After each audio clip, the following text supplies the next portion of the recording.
Eu tô gravando esse vídeo aqui para falar de um assunto, de um tema que eu gosto bastante, que uma das grandes questões da filosofia da matemática, ou da filosofia de modo geral, que é acerca dos objetos matemáticos, ou da matemática em si, né?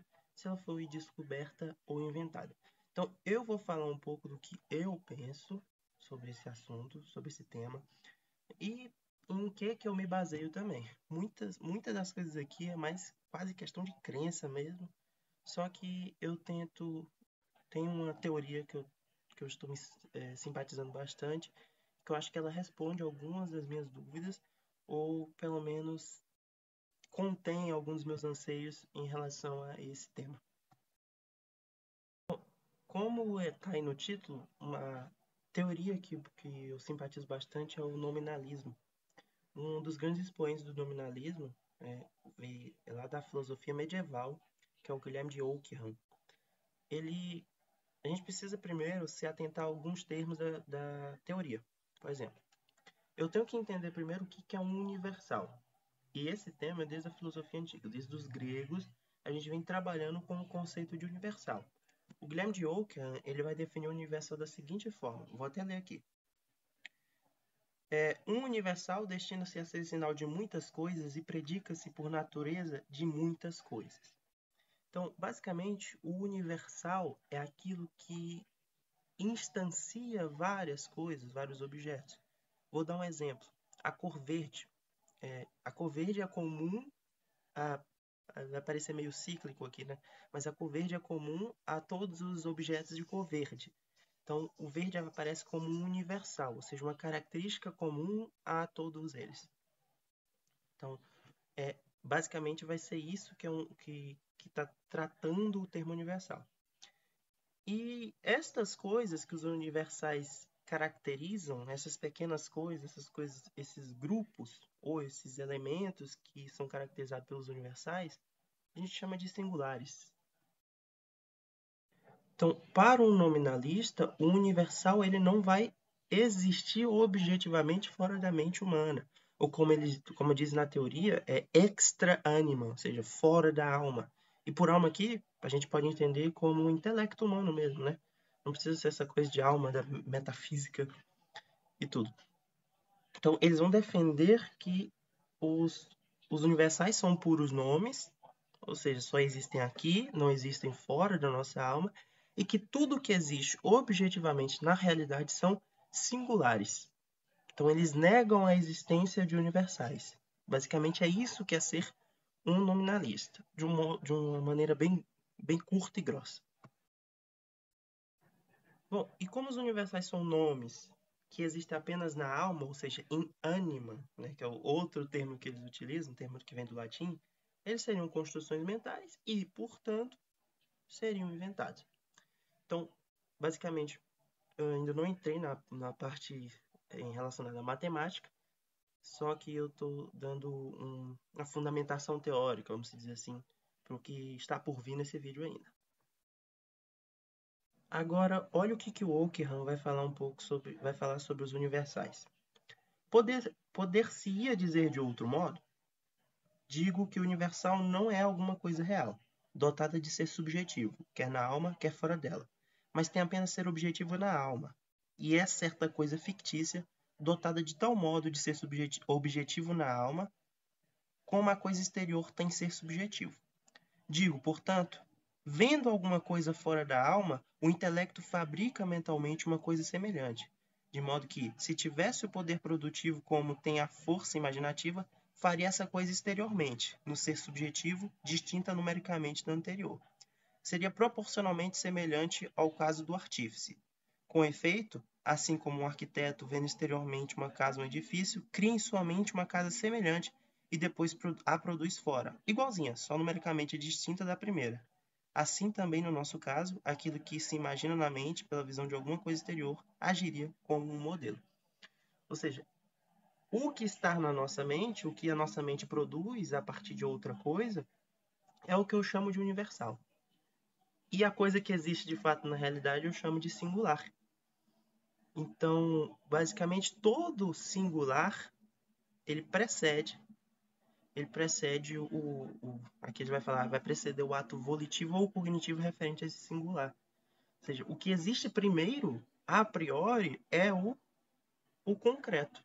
E depois o nosso cérebro fabrica a imagem mental, e isso poderia ser, de certa forma, universal.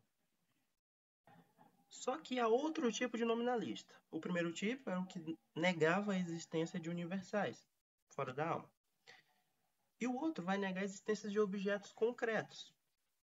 Então, eu até falo aqui, objetos concretos seriam aqueles que não ocupam lugar no espaço-tempo e são causalmente inertes. Ou seja, o que significa ser causalmente inertes?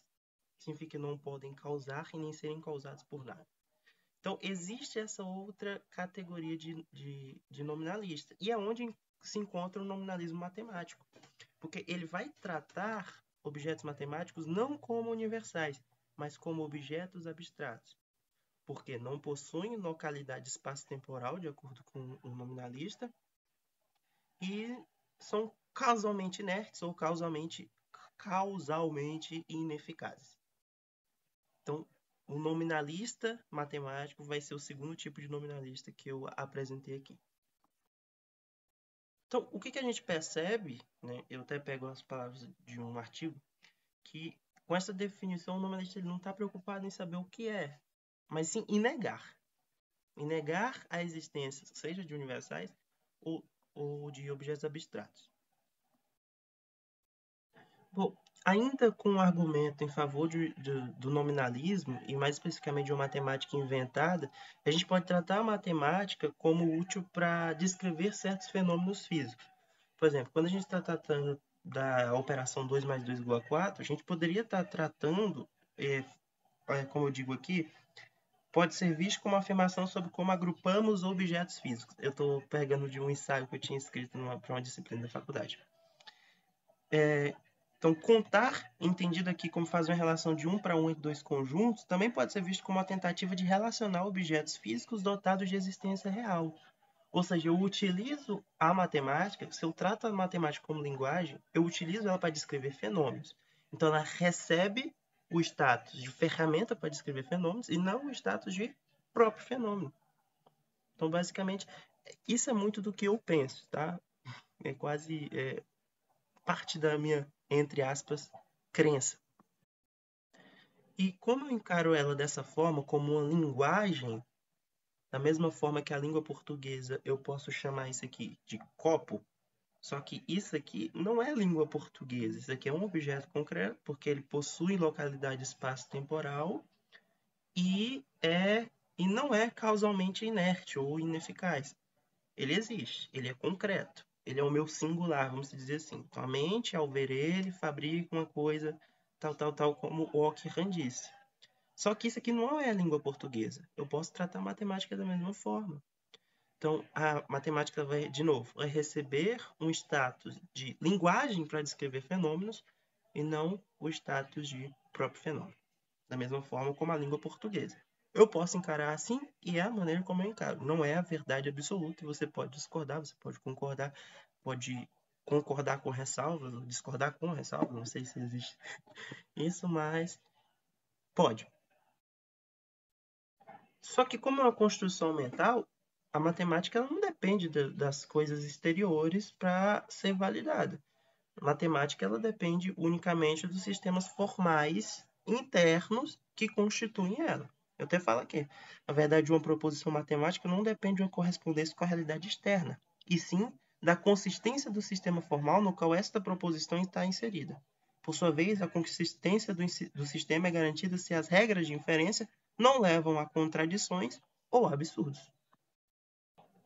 Um outro argumento que eu também trago no ensaio é que, por exemplo, vamos supor que eu considero os objetos matemáticos como descobertos, eu considero uma matemática descoberta, ou seja, os objetos que a constituem existem na realidade. Eu trago no ensaio que isso pode levar a algumas contradições. Porque, por exemplo, nos diferentes tipos de geometrias, porque a menor distância que une dois pontos eu chamo de geodésica. Só que em diferentes sistemas geométricos, em diferentes geometrias, por exemplo, em geometrias não euclidianas, essa menor distância pode não ser uma reta. Na geometria euclidiana, a menor distância que une dois pontos é um segmento de reta, né? Melhor dizendo, não uma reta, um segmento de reta. Só que em outros sistemas isso não é verdade. Ora, se eles existem na realidade, como eles podem coexistir, né? Um mesmo objeto como se tivessem superposição, trazendo esse termo da física. Então, é interessante a gente pensar isso. Basicamente, esse foi o vídeo. Não traz como verdade absoluta, só queria expor minhas ideias. E foi um prazer expor todas elas. Muito obrigado, até o próximo.